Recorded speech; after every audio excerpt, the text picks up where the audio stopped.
اعوذ باللہ من الشیطان الرجیم بسم اللہ الرحمن الرحیم ألم تر كيف فعل ربك بأصحاب الفيل ألم يجعل كيدهم في تضليل وأرسل عليهم طيرا أبابيل ترميهم بحجارة من سجيل فجعلهم كعصف مأكول صدق اللہ العظیم.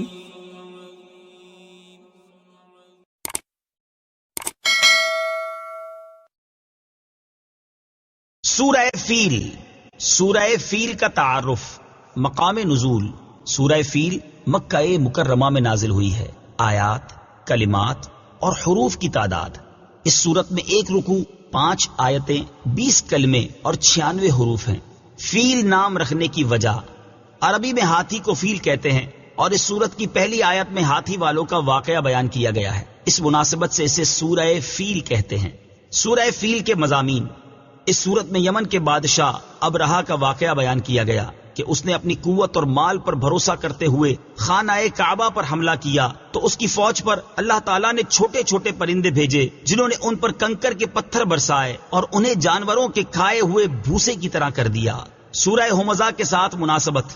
سورہ فیل کی اپنے سے ماقبل سورت ہمزہ کے ساتھ مناسبت یہ ہے کہ سورہ ہمزہ میں بتایا گیا تھا کہ منہ پر عیب نکالنے والے اور پیٹھ پیچھے برائی کرنے والے کافروں نے جو مال جمع کیا تھا وہ انہیں اللہ تعالیٰ کے عذاب سے نہ بچا سکے گا. اور اس صورت میں اس پر دلیل قائم کرتے ہوئے فرمایا گیا کہ ابرہا جو کہ مال و دولت، طاقت و قوت اور جاہ و حشمت میں کفار مکہ سے بڑھ کر تھا، جب وہ کعبہ شریف پر حملہ آور ہوا تو اللہ تعالیٰ نے کمزور اور چھوٹے چھوٹے پرندوں کے ذریعے اسے ہلاک کر دیا اور ان کا مال، تعداد اور قوت انہیں اللہ تعالیٰ کے عذاب سے نہ بچا سکی.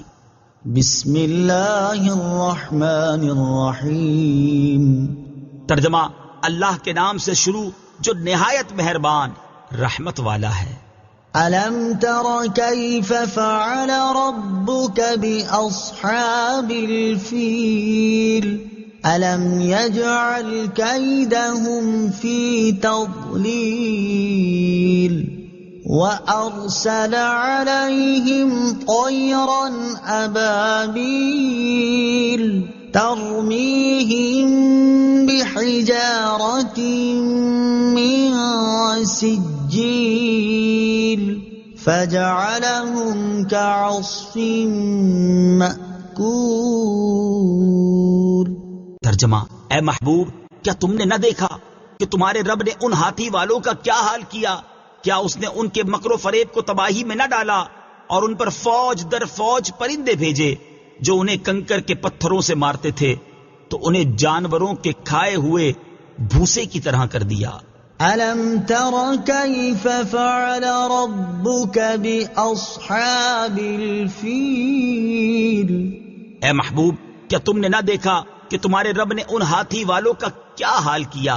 تفسیر صراط الجنان میں ہے اس صورت میں جو واقعہ بیان کیا گیا ہے اس کا خلاصہ یہ ہے کہ یمن اور حبشہ کے بادشاہ ابرہا نے جب حج کے موسم میں لوگوں کو بیت اللہ کا حج کرنے کی تیاری کرتے ہوئے دیکھا تو اس نے اس غرض سے صنعاء میں ایک کنیسہ، عبادت خانہ بنایا کہ حج کرنے والے مکہ مکرمہ جانے کی بجائے یہیں آئیں اور اسی کنیسہ کا طواف کریں.